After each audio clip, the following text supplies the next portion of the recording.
Antarctica बर्फ से भरा हुआ एक ऐसा कॉन्टिनेंट है जो पानी के अंदर 5 किलोमीटर तक की गहराई पर फैला हुआ है। आखिर इतनी बर्फ, वो भी 1.5 करोड़ किलोमीटर तक फैली हुई।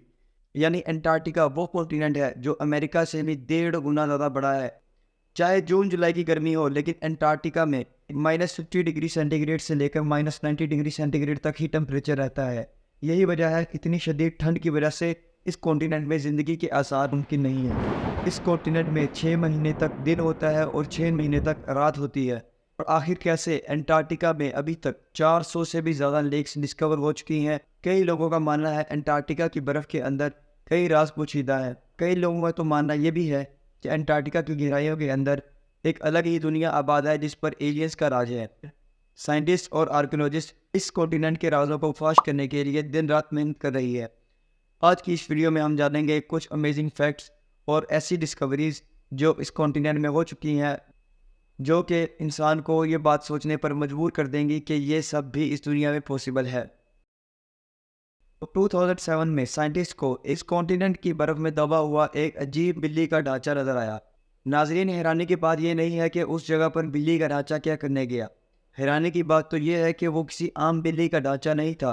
वो ऐसी अजीब बिल्ली का ढांचा था जो अंडे देती थी। मजीद इस ढांचे पर रिसर्च करने के बाद मालूम पड़ा यह जानवर 2 करोड़ 50 लाख साल पहले इस धरती पर पाया जाता था। साइंटिस्ट को 2014 में इस कॉन्टिनेंट की बर्फ में दबी हुई अजीब सी इंसानी खोपड़ियाँ मिली। पहली बात तो हैरानी की यह थी कि इस कॉन्टिनेंट में पाई जाने वाली ये पहली इंसानी खोपड़ियाँ थी जो साइंटिस्ट को मिली थी। और दूसरी हैरानी की बात यह थी, ये इंसानी खोपड़ियाँ काफ़ी अजीब थी। ये नॉर्मल खोपड़ियों से काफ़ी लंबी थी और साइंटिस्ट का मानना यह है खोपड़ियों की लंबाई बचपन में अजीब आदतों की वजह से बढ़ती है, जो आदतें एंशिएंट इजिप्ट सिविलाइजेशन में पाई जाती हैं। ऐसी खोपड़ियाँ साइंटिस्ट को इजिप्ट और पेरो से भी मिल चुकी हैं। इसीलिए साइंटिस्ट का मानना यह है हज़ारों साल पहले इस कॉन्टिनेंट पर भी लोग आबाद थे जिनका एंशिएंट इजिप्ट सिविलाइजेशन से कोई ना कोई ज़रूर रिलेशन।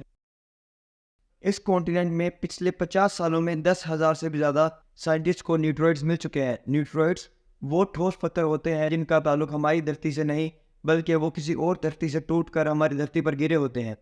नाज़रीन, वैसे तो ये बता पाना काफ़ी मुश्किल है कि इन न्यूट्रॉइड्स का ताल्लुक किस प्लैनेट या स्टार से है, लेकिन 2002 में एक न्यूट्रॉइड हमारी धरती पर आगे गिरता है जो 2015 में डिस्कवर किया गया। इसके बारे में साइंटिस्ट का कहना यह है कि ये न्यूट्रॉइड मार्स से टूटकर हमारी धरती पर गिरा है, क्योंकि इसमें वो बैक्टीरियाज पाए गए हैं जो मार्स पर पाए जाते हैं। आपने वाटरफॉल्स तो काफ़ी देखे होंगे, लेकिन इस कॉन्टिनेंट में टेलर ग्लेशियर नामी एक मुकाम पर ब्लड फॉल भी होता है। जी हाँ नाज़रीन, 1911 में टेलर नामी शख्स ने इसको डिस्कवर किया था। काफ़ी सालों तक तो यही समझा गया कि ये रियल में ब्लड फॉल है, लेकिन जब साइंटिस्ट ने इसके बारे में मज़ीद रिसर्च की, इस ग्लेशियर के पीछे एक बहुत बड़ा डैम है। इस डैम में सी वाटर से भी 3 गुना ज़्यादा सॉल्ट मौजूद है। इतना सॉल्टी वाटर होने की वजह से ये पानी फ्रीज नहीं होता। इस पानी में आयरन की मिकदार भी काफ़ी हद तक पाई गई है। जब ये पानी ग्लेशियर से बाहर आता है तो हवा में मौजूद ऑक्सीजन आयरन से रिएक्ट कर कर आयरन ऑक्साइड बन जाता है, जिसकी वजह से हमें उसका कलर लाल नज़र आता है। टेलर ग्लेशियर नामी मुकाम पर ब्लड फॉल जो होता है, उस पानी के अंदर साइंटिस्ट को कई बैक्टीरियाज ऐसे मिले जिन्हें जिंदा रहने के लिए ना तो ऑक्सीजन की ज़रूरत है और ना ही सनलाइट की। तो आखिर ये बैक्टीरियाज हमारी धरती पर आए कैसे?